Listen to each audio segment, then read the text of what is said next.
Well, hey there, boys and girls. How's everybody this lovely day? It's a nice day out, a little breezy, but what the heck. Well, I hope you all are well, and I think it's time to read another story out of our Jesus Storybook Bible. Yeah, this one is about Naaman and a little servant girl, and Naaman, who is this proud general. So let's read the story. What do you say? Naaman was a very important man in a very important army of a very important country. So you see, he was very, very, very important. But Naaman was sick. He had leprosy, which is a nasty thing that stops you from feeling anything. Bits of you fall off without you noticing, like bashed fingers and squished toes.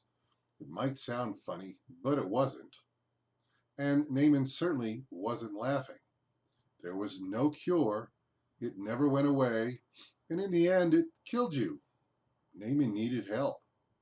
Now, there was a little slave girl who worked for Naaman, and she knew someone who could help him. But there was a problem. Naaman was her enemy. Not long before, Naaman led an army raid on her home in Israel.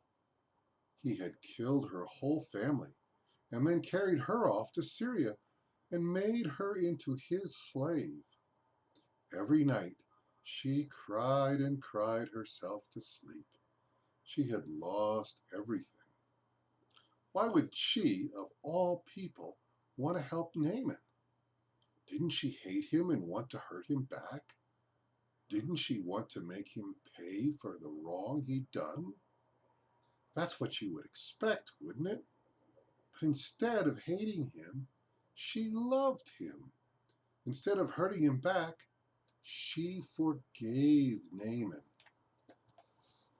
So there's Naaman, and there's the little girl.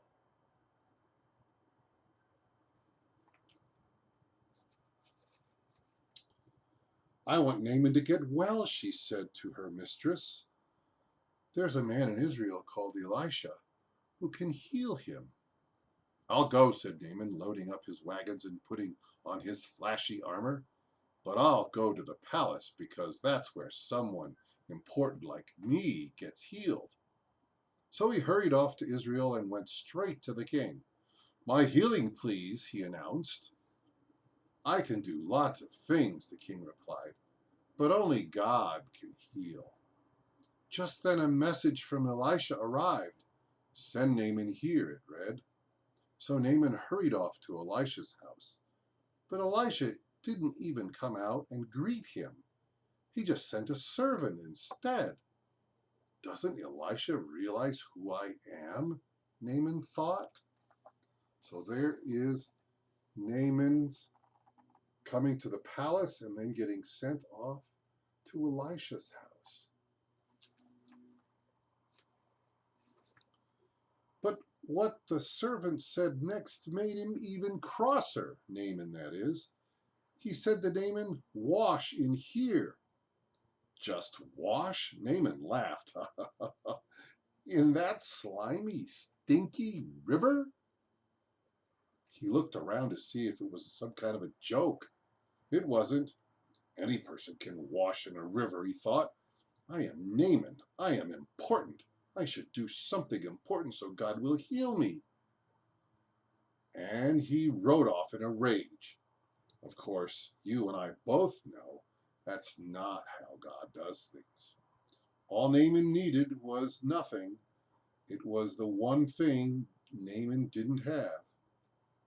God knew that Naaman was even sicker on the inside than he was on the outside.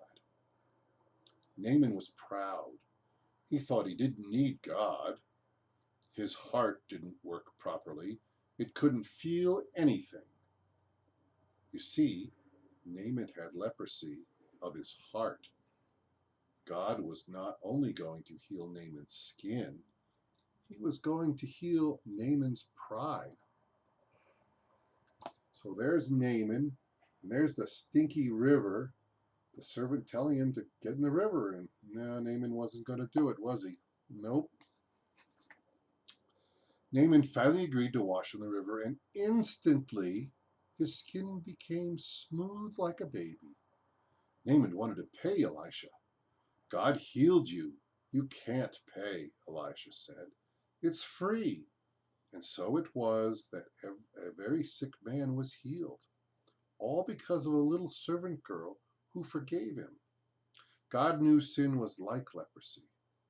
It stopped his children's hearts from working properly, and in the end, it would kill them. Years later, God was going to send another servant. I wonder who that was. To forgive, as did the little girl. To forgive all of God's children's and heal the terrible sickness in their hearts. Their hearts were broken, but God can always mend broken hearts. What a nice story, huh? All about forgiveness. So when somebody does something hurtful to you, you have to find a way to forgive them if you can.